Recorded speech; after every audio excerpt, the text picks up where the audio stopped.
Shall we? Yes. Pretty good. Now,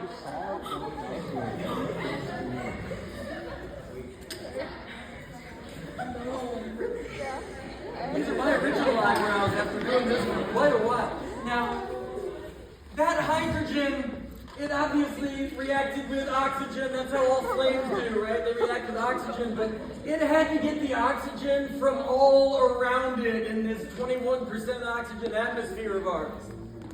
So earlier we had a better idea, and why not put the oxygen in the balloon with the hydrogen? Okay. And just to see if the explosion might be a little bit louder, yes. Would this be better with the dark on? I'm not sure. Should we, or we could keep it? We keep it as is. I'm not offended either way. I just know that I look better with the lights off. That's all. We'll get those lights done. Okay. Trusty butane lighter that I probably need a holster for. That's the frequency that I use this. And yeah. He doesn't have to. Nah. Wait, what?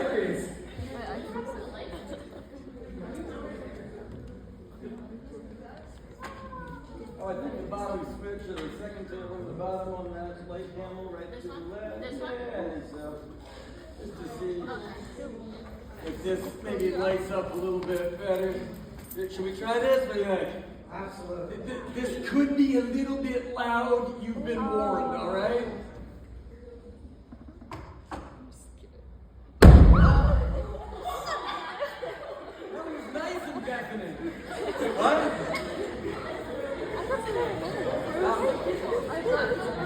Pyrotechnics are not always the safest of things, but the fact that I've survived this age by now, it can't be that dangerous, right?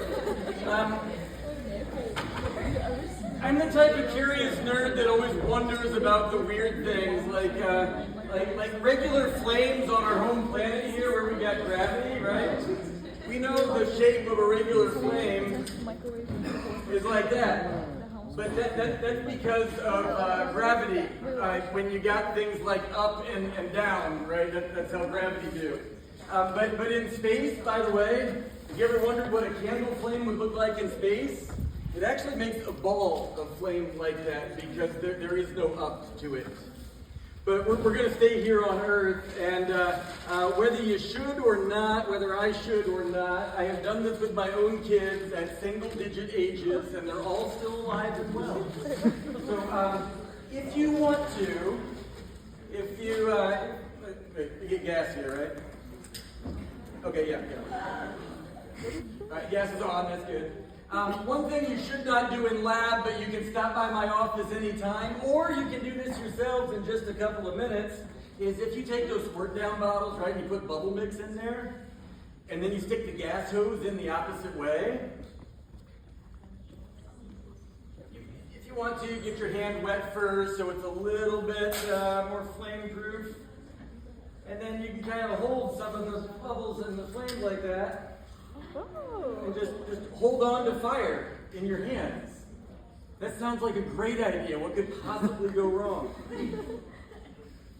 But if your hand is a little bit wet and we know the direction that heat goes, what you should not do is yank your hand away frantically because you'll be providing a lot more oxygen and that will then too much heat. Right? If your hand's a little bit wet, water is very good at absorbing heat. And if, for those of you that would like to do this, just hold a little bit of foam in your hand, and it can be set on fire. It makes for a great photo opportunity to just be the powerful type that just holds fire in their hands when they want to. All right. Yeah, I had to cook that. This is what I expected.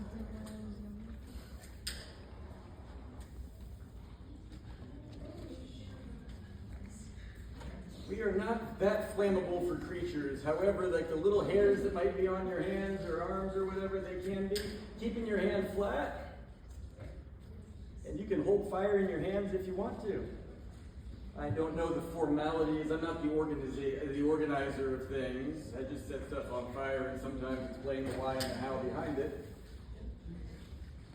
But these are methane bubbles. Methane, CH4, being what comes out of these things while the building is still here on this half also.